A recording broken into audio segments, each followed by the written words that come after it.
Dieu est-il menaçant? Alors je vais être clair. Imaginez-vous avoir plein d'enfants et qui passent leur temps à jouer près d'un précipice.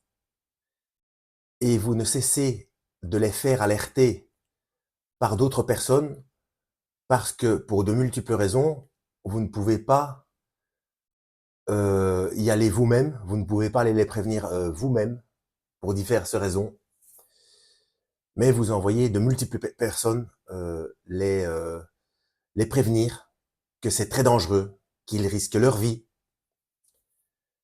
et que malgré ça, vos enfants ne cessent de jouer près de ce précipice, en prenant des risques inconsidérés tous les jours, tous les jours. Et de plus, comme ce n'est pas vous-même et que vous ne les avez pas vus depuis longtemps, comme ce n'est pas vous-même qui allez leur dire, ces enfants refusent de croire jusqu'à même votre existence. Et quant aux alerteurs, ils ne les croient pas et ne cessent de leur dire « Oui, mais arrête de me juger, je fais ce que je veux, pour qui tu te prends, etc. »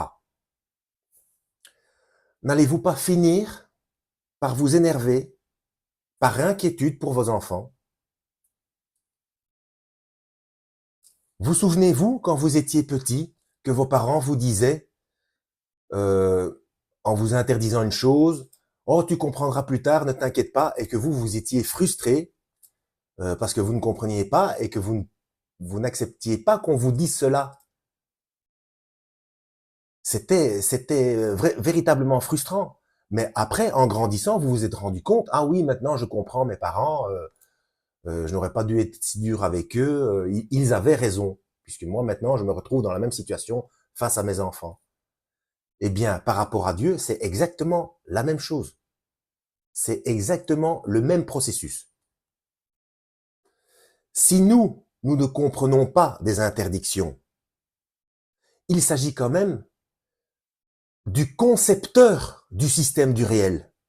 Il sait de quoi il parle.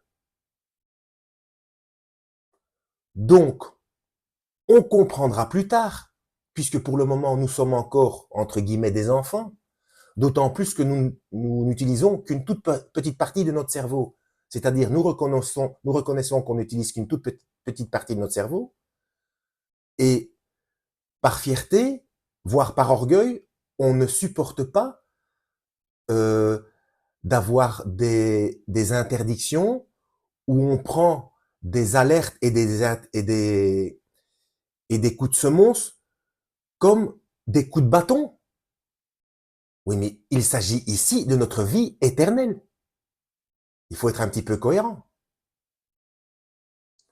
Alors la première chose à faire, c'est bien entendu de lire la parole, de lire la Bible, pour essayer de comprendre la chose, parce que déjà, si on ne s'y intéresse pas, c'est même pas la peine d'en discuter. Ce n'est pas cohérent.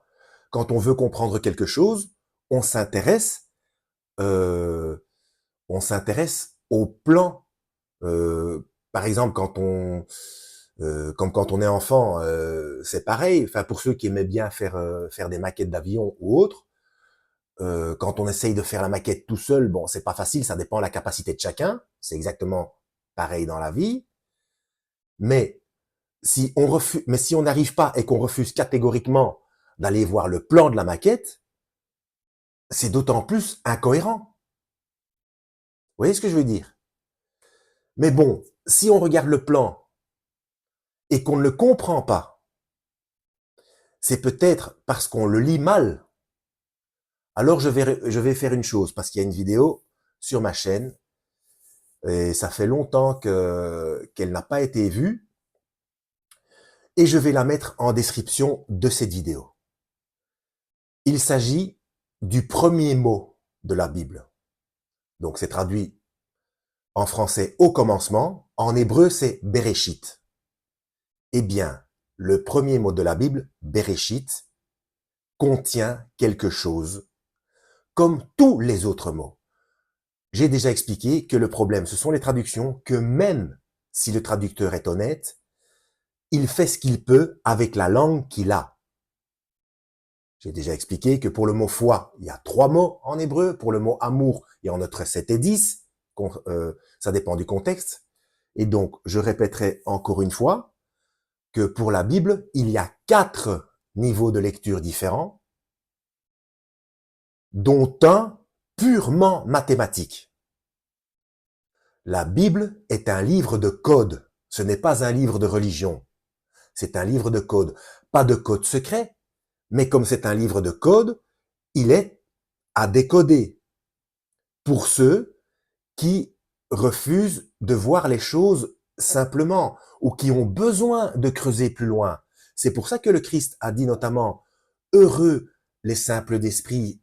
C'est un petit peu, c'est pas vraiment la bonne traduction, c'est plutôt « Heureux les pauvres en esprit euh, », parce que les pauvres en esprit ont soif de connaissance et qu'il y a tout ce qu'il faut pour rassasier cette soif. Je ne sais pas si on dit rassasier également pour les boissons. Bon, on va dire faim. Bon, heureux ceux qui ont faim de connaissances, parce qu'ils sont pauvres en connaissances, donc ils ressentent le besoin de se remplir. Donc, s'ils creusent, ils seront rassasiés. Alors, si vous trouvez quelque chose d'injuste dans la Bible, n'imputez pas ça à Dieu. Dites-vous si vous avez bien compris ce que vous avez lu. Et si vous êtes sûr et certain d'avoir bien compris ce que vous avez lu, allez voir plus avant dans le décodage. Voilà. Donc, je vais mettre cette vidéo. Donc, ça sera le seul effort à fournir. Je vais mettre cette vidéo en description qui s'intitule, Apocalypsis égale révélation. Parce que le terme apocalypsis en grec veut simplement dire révélation. Hein. C'est encore une fois un terme qui a été galvaudé. Apocalypse, des explosions, la fin du monde, etc. Oui, c'est la fin du monde, mais c'est la fin de ce monde, de ce système de choses, avec des choses difficiles et compliquées qui vont arriver, des choses dures. Mais ça veut surtout dire révélation. On démontre les choses. Apocalypsis, c'est révélation ou découvrement ou dévoilement.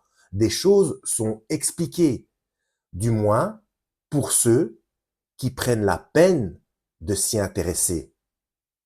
Donc, Apocalypsis versus révélation, en description de cette vidéo, c'est le décodage du premier mot de la Bible, Bereshit.